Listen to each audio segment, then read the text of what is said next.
Good morning, everyone. It's 9:30. Chair Medeiros is on his way, just running a few minutes late, so we're just going to get started. Item number 1, approval of the agenda. Do any members of committee have any additions or changes to the agenda?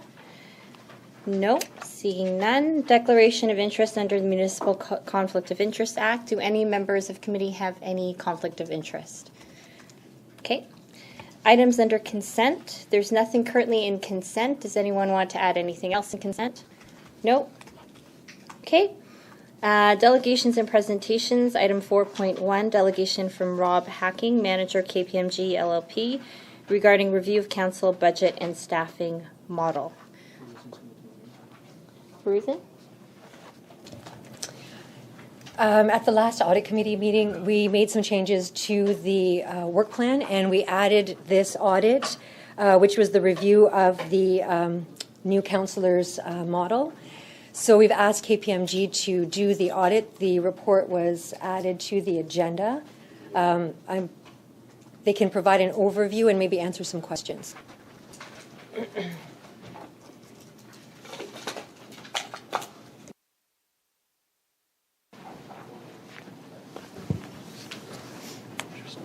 Okay. Good morning, everyone. So I'm Nick Rolfe. I'm a partner with KPMG. I led the work and Rob undertook a lot of the field work.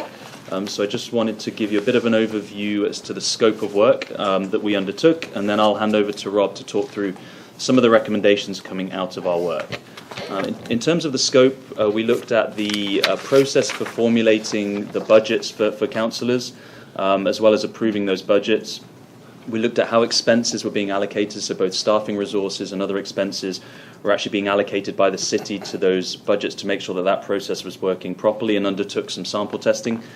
We also looked at the new political support model that has been implemented, I think, since about April this year, and looked at how that compared to other municipalities in and around the kind of GTA area, and really looked at kind of opportunities and risks that new model had presented to the city and to councillors as well. So, I think from an overall perspective, there were kind of common kind of issues that we identified, nothing significant, but common issues around really just making sure that your policies are all properly aligned with that new process that's in place, as well as just ensuring that there's that support for the councillors and for their staff as well in terms of navigating some of the issues around budgeting, around HR and onboarding and those kinds of things as well. So I think there's some opportunities, and I'll just hand over to Rob to talk through some of the recommendations that we raised as part of our work.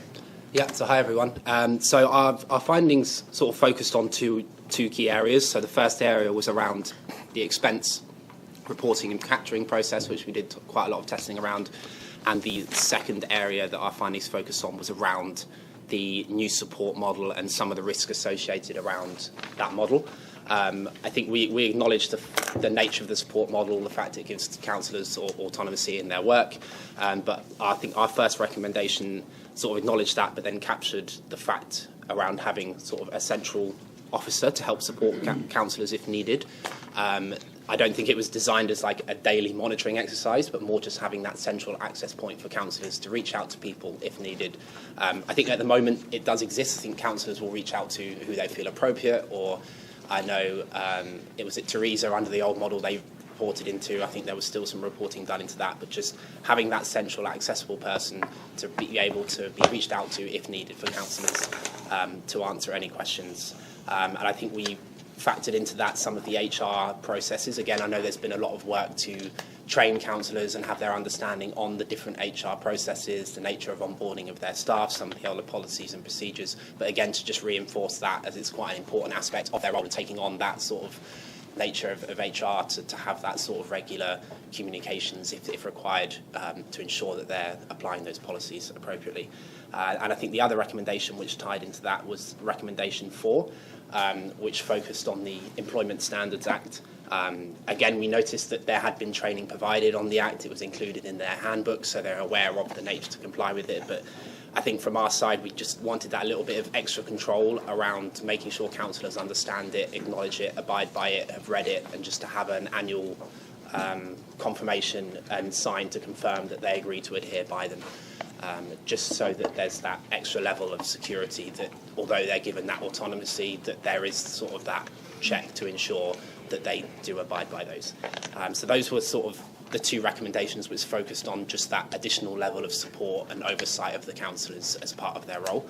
And the other two recommendations really focused on the expense process. So we did quite a lot of detailed testing of the expense process, went through the updates that have been made to the new policies and things. I think overall we found that the policies need to be refined slightly. And I think from speaking to finance around this, they felt there was the need to have that central, consolidated, specific councillor expense guide. I think they'd spent quite a lot of time dealing with issues and errors and correcting codes and things, all of which is part of their role, but they felt like having this more defined process which captures what documentation's needed, the different types of expenses, when the approvals are needed, how all the sign-offs work. I think that information is there in various different points, but I think just encompassing that in one central guide for councillors to kind of smoothen that process over would help.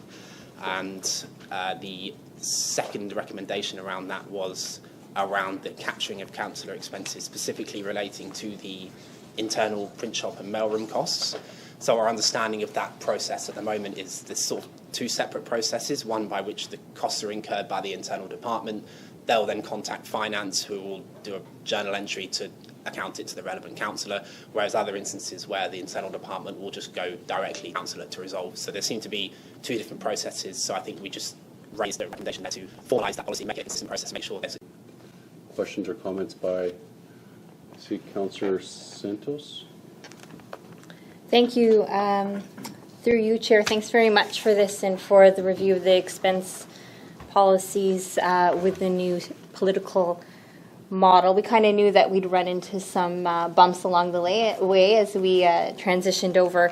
A couple of questions, one on the onboarding. So the recommendation to have an HR person, is that a one full-time position, or are you recommending somebody just as a point person within the HR department?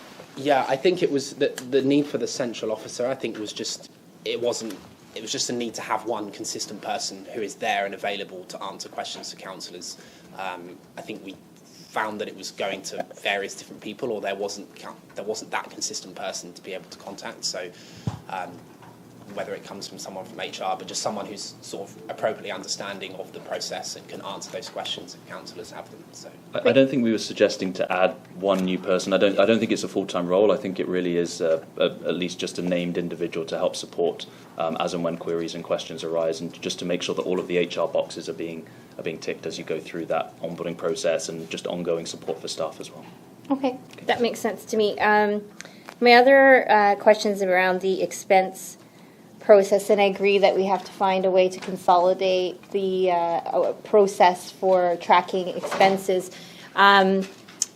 Regarding the print shop and the corporate mailing, so are we at this point in time now not tracking it at all?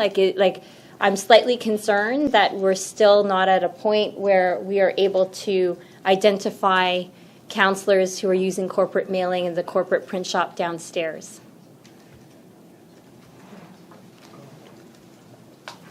Through the chair, my understanding right now is that there isn't a formalized process by which these expenses are captured and then allocated to the councillors. So right now, a councillor could still go downstairs and use the corporate mail shop and the print shop, and it would be difficult to identify which councillor used that mail shop. So if I went down there and I wanted to mail thousands of letters to my constituents, would that be tracked back to me? So through the chair, so Facilities has put a process in place where every piece of mail that's dropped off in the mail room now needs to be identified. Okay. So if someone drops off a letter, drops off 100 letters, drops off a box full of things, if it doesn't have someone to allocate that cost to, it will not be mailed out. Okay. So we provide a monthly summary right now. It's developed through through a software that an Excel spreadsheet that we're capturing everything. Every piece of mail is being done. We're tracking it through the mail machine that gives us a number in terms of how many pieces went through. We're able to allocate each one of them. And what we're doing now is finalizing sort of the most efficient process to do that transfer journal back to the appropriate area. So that's all being done now, but we are tracking every piece of mail that goes through the mailroom now. Okay. Great, thank you. So it's just consolidating that process to make sure that there's a consistent way that it is on a line item of the councillor's budget. Perfect, thank you. Okay, thank you, Councillor Santos. Mr. Zaman? Thank you, Mr. Chair. First of all, thank you to KPMG staff for coming in and conducting this work and then presenting their findings to the audit committee here. I had a couple of quick questions as I was reading the report, so if some clarity could be provided there. I guess just the first question in terms of staffing here under the new political model, I'm just trying to understand, are the support staff in fact employees of the city, or are they employees of the council, of that particular councillor's office? And I'll tell you the reason I asked that, the main reason I asked that is because if they are in fact employees of the city, I'm just trying to understand why the onus of training and then compliance with HR matters is being left with the councillors rather than those employees going through the same sort of onboarding or ongoing HR training process that other employees of the city would go through. That's what I'm trying to grasp there. So through you, Mr. Chair, perhaps I could start. So the leadership values that we have here at the City of Brampton empower leaders to be responsible and train their staff. So I'll use myself as an example is while there's basic sort of holistic training that's provided by the corporation on health and safety and things like that, that our HR expertise provides that general training. There is a responsibility and expectation set by me as a supervisor for my employees to ensure that they abide by that and are aware of that and are trained appropriately. So that same philosophy applies now in the manager-employee relationship between the councillor and their staff. So there is some basic training that is available to all employees, but there is that responsibility that rests with the direct manager to ensure that the employee meets their expectations, has the appropriate training and things like that. And the corporation will assist the councillors as required on that, but it is a supervisor-employee relationship that is established right now with the new council office support model. But otherwise, I guess, in terms of onboarding initially, they will be subject to the same sort of ongoing procedures that other employees of the city would be subject to, the support staff. Through you, Mr. Chair, yes, there is like an onboarding checklist, manager's checklist for new hires when they come on board, what to do the first day, things like that. Our HR staff, I know, are in contact because they work through the offer letters between the councillor and their new support staff.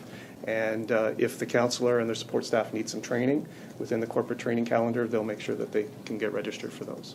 Okay, excellent. One other question that I had, as I read the report, it just appeared to me that councillors moving forward will have, discretion to be able to submit and approve their own expenses. Typically in the audit world, we like to see segregation of duties, right, in terms of, say, the performance of a function or an activity and then the review or approval of that function, right? I didn't necessarily see that within this report that we have that segregation. Now, I know KPMG hasn't raised any objections in that regard here, which, leads me to believe that you're not necessarily concerned about that. So I'm just trying to understand, are there other compensating controls at work here, or are there other dynamics at play which led you to not be concerned about the segregation of submission and then approval of the expenses by the councillors? There's a review and approval control within finance as well, so there is that segregation. So while the councillors will be approving expenses for their team, there is a secondary level of control, from my understanding, within finance. So that led us to not raise any recommendations in that area. Okay. That's all I have. Thank you. Thank you very much. Councillor Singh? Yeah, is my mic on? Yeah. I heard some, did you do any benchmarking with other municipalities of a similar size, and how does our model compare to that? Yeah, I think as part of our review, we reviewed the benchmarking exercise that was undertaken by the city. I think there were 17 or so municipalities were contacted in total, and we identified that the process and the things that were designed to be benchmarked against were appropriate. Like there was a lot of, a big table was drawn out that we highlighted a lot of useful things that we captured from the municipalities. And I did actually highlight in the executive summary, because we did identify that the benchmarking process wasn't actually done completely. There were a lot of gaps and things left out, and I think by the time that that was realised, the council had already sort of decided to move across this political model. So we highlighted the fact that while the process around determining what was going to be benchmarked, who was going to be benchmarked, was appropriate, that in any future exercises where benchmarking may be done, that there just needs to be consideration of the timing of when it's done, like almost work back from when the decision's required to work out and make sure that benchmarking is undertaken accurately and completely. So we did review the benchmarking done. We identified that the way it was designed was appropriate, and there were a lot of good things that were selected to be obtained from each municipality. I think it was a combination of timing and just getting some of that information as well. It may have been that meant that that table itself wasn't complete. Okay. All right. And my second question, some councillors, including myself, have done part-time hires, right? So we hire students. Did you look at risks associated with that? I think some of the risks associated, I think a lot of them can encompass the same, whether it be a part-time hire or a full-time city staff. And they tend to be students. Yeah, students. But I think the same things around compliance in terms of like all HR initiatives, all relevant things around that it would be for a full-time staff would still apply. So I think a lot of the things we've raised around that would still kind of be encompassed with that as well. Similar. Okay. Yeah. And lastly, we do these timesheets, right? Every week we have to take a sheet and sign it. I think all the councillors know. Is there a more efficient way to do that, maybe? Because I have my staff running around all the time to catch up with me and get me to sign. I don't blame them on that either. They want to get paid, but there's got to be an efficient way to do that. Through the chair, we are actually currently working on a new initiative to modernize our time capture and scheduling processes. That will be launched in the latter part of 2020. Okay. But there is a project underway. It's quite comprehensive and very complex and complicated. But we're looking forward to launching that in the later part of next year. Okay, as long as it's on your radar, I'm happy with that. Thank you, Councillor Singh. Councillor Paleshi. Thank you, Mr. Chair. My first question, I guess, is to Peter. Peter, can you have a look and see it? I don't recall, or I think it was voted down when I put that amendment on to have that liaison between council and staff and to deal with matters like this in HR. So if council was to go in the direction of having somebody from HR to be that liaison, even though there was I believe it failed, it was voted against, would we need 2/3 to overturn that? Through you, Mr. Chair, I would have to look at the actual wording of the motion. I can tell you that Committee of Council in January of 2019, when they made recommendations on the model, included the council liaison position to be retained. When the matter was brought forward to council for ratification, at that point there was an amendment made to actually remove that from the model. So council made that decision. Yep. So I just want to know. But I'll check the wording. Yep, perfect. Al, how much at a time has this put on staff in the print shop? Hasn't been overly bearing, but it did add additional pressures in terms of training and then getting people set up and understanding the process. But now that the process has been set up, depending on the volume, you're probably 15 minutes to a half hour a day in terms of looking and monitoring, because it's still very manual. And can you tell me what has changed? Has it been just the tracking of what councillors want to send out, or is it? And at that point, our expectation is council will be signing off on two things. One is a document saying that they have read and understood the council code of conduct, which is a requirement of the code of conduct. And secondly, subject to the recommendation in this audit report, a sign off that they understand the basic requirements under the Employment Standards Act in their role as a manager.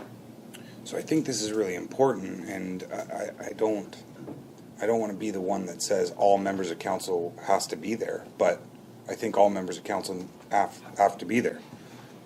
So I don't know if do these minutes go to council tomorrow? Through you, Mr. Chair, these minutes are going to council on September 25th. After the workshop? No, the workshop is September 30th. My apologies. And you sent out the invite. Did you survey members of council to see if they were available? Through you, Mr. Chair, we have not yet, but the day is set aside in members' calendars, an Outlook invitation placeholder sent at some time ago. It's a reflection on each councillor on how they best serve the residents. So the fact that I use my staff in a certain way that is inconsistent from another politician, I think is we were all working for the corporation and our jobs reported to the corporation, but I think as a board of directors and as a councillor, we wanted that discretion and the ability to use our staff in which we wanted to. So I think the way it plays out, or the way that it's described here, is not exactly the way that it should be applied to us. Would you think that's a fair comment? No, that's fair. I think we can retweak the wording of that first paragraph. Yeah. We still wanted to acknowledge the fact that the whole point of this model was to be able to councillors apply their own processes if they like. But I think it sort of the second paragraph of that first recommendation is what what we wanted to highlight. So we can certainly look to rephrase how we've worded that first bit to acknowledge what you said. Yeah. Now, via the corporation, I understand. And again, just to emphasize what you stated, you've never stated that we should have a position, but there should be a central point of contact for onboarding and so on. However, training and so on, I think it's really up to the councillor to identify, based on his needs, what his staff should be trained in. Yeah. So in my area, diversity awareness is extremely important for me, and the ability to communicate with a highly diverse population. So I would suggest that would be. So just, so I agree with that. There may be the centralized, but the onus, is that on us or is it on the corporation? Yeah. I think our nature of having the central officer wasn't someone to say, oh, you need to do this, oh, what about this, what about this? It was more just, I exist as a person for councillors if they want to reach out to me with any queries and questions. At the moment, it seems like councillors will go to who they feel fit. There's no one person, so it's not more for them to watch over what they do and that, but more just to act as that central point as a contact if required and needed by councillors. So I guess to the corporation, councillors, if we usually have an issue or need something, it's, I don't know, via Peter or Al. So if you were to advise us that we have any issues with our HR, who is that first point of contact? Is it our HR director? Is that... Through you, Mr. Chair, at the moment there is an assigned HR business associate, I think is the correct term, Amy, that does assist the councillors with their staffing needs, onboarding, offboarding, as well as, I guess, if there are training requests and reminders. Okay, so that is our centralized person.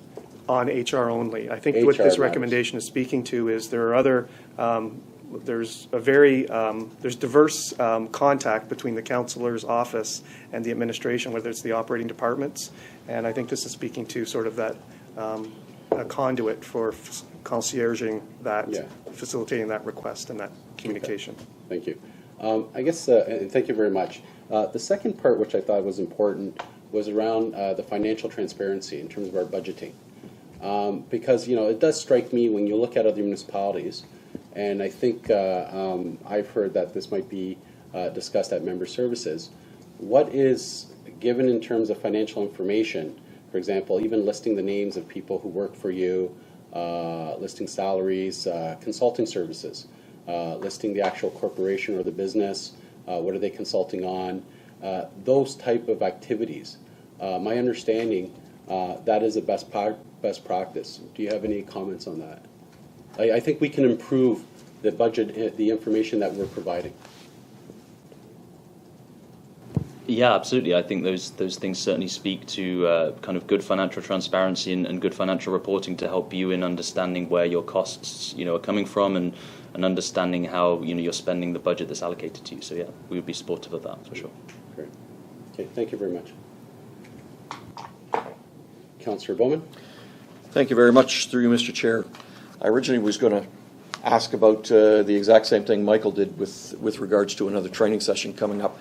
But I want to add to that, if we have volunteers or if we have part-timers working for us, how does that impact on privacy legislation? And will that be covered in the workshop? Like, for instance, a part-time or a volunteer, what sort of things that we're privy to as far as privacy and legislation should they not be privy to or should be privy to? If you get what I mean. Through you, Mr. Chair, I believe it depends on the nature of the role that the volunteer or part-timer is fulfilling. In my view, and I don't know the specific relationship that exists between some councillors and their volunteers, a part-time employee I would treat the same as a contract full-time employee. They are working on behalf of you, and they're an extension of the councillor. And anything that you may be privy to, depending on the nature of the confidentiality, some things should remain with the councillor, and there may be other things that could be shared within the office. But the responsibility for and accountability, I think if there were any inadvertent leaks and things like that, at the end of the day, will come back to the councillor. The councillor is responsible for their office. Okay, thank you. Okay, Councillor Singh.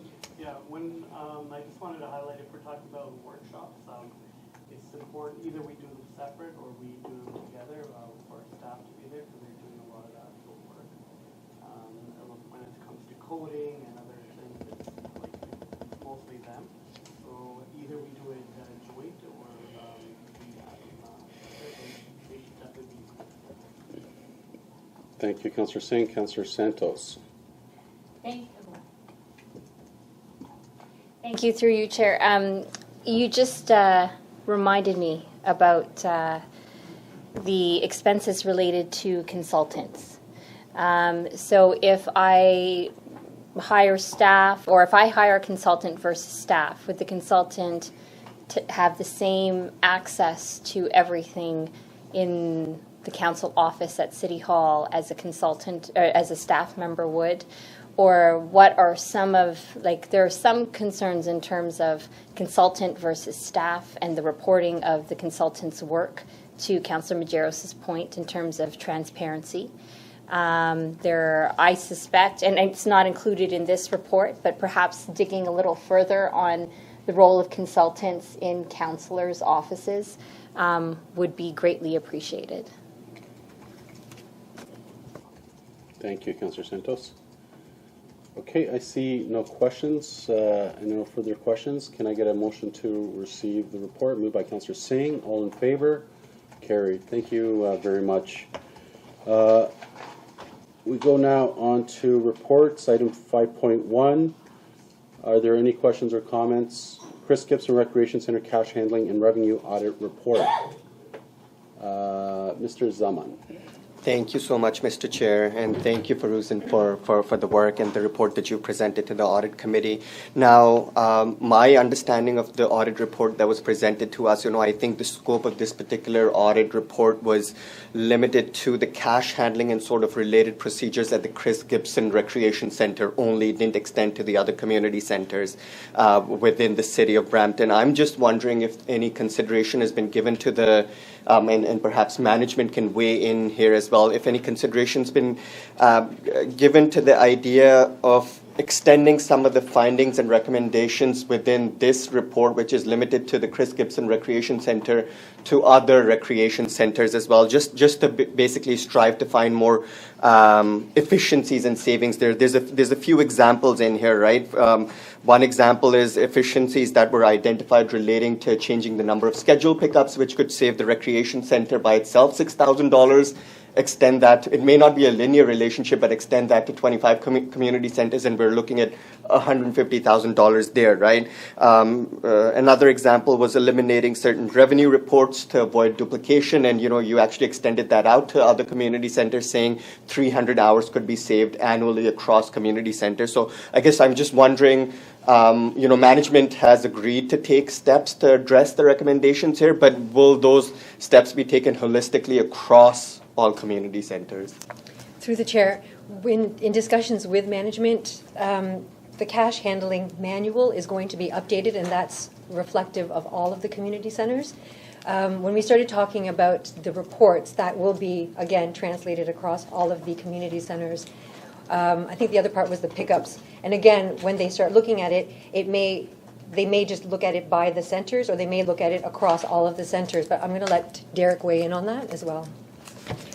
Thank you, through the chair. So, a very good comment. So, as a result of the audit, we did actually transition transition those recommendations to all our centers. And with respect to the deposit pickup review, we did look at it across all centers. So I can report that we've reduced our pickups across our centers from what was previously 72 days of service per week into 40 days per week now. So that's a savings across our system of 35,000. So when we do get recommendations in working with Farouzan's team, we absolutely, if they apply to more than one center, we absolutely take a look at across the centers to make sure that if we're applicable, if we can implement them. Excellent. Thank you. That's all I have. Thank you very much. I see no further speakers. Can I get a motion to receive the report? Councillor Santos, all in favor? Carried. Thank you. Item 5.2, driver certification program specified procedures, inspection compliance audits. Any questions, comments? No one on the board. Going once, twice, 3 times. Can I get a motion to receive the report? Moved by Councillor Williams. All in favor? Carried. Item 5.3, status of management action plans. Any questions or comments? Going once, twice, no. Okay, can I get a motion to receive the report? Moved by Councillor Bowman. All in favor? Carried. Thank you. And lastly, item 5.4. Any questions or comments? No. Can I get a motion to receive the report? Moved by Mr. Jane. All in favor? Recommendations Okay. to adopt the draft. Okay, so there are 2 recommendations in the report. Okay, so moved by Mr. Jane. All in favor? Carried. Thank you very much. And now can I get a motion moved into closed session? Moved by Councillor Palashi. We will now go into closed session. So who doesn't not have to be here can leave the room? Yep. Okay, so 5 minutes to allow our city clerk to move over.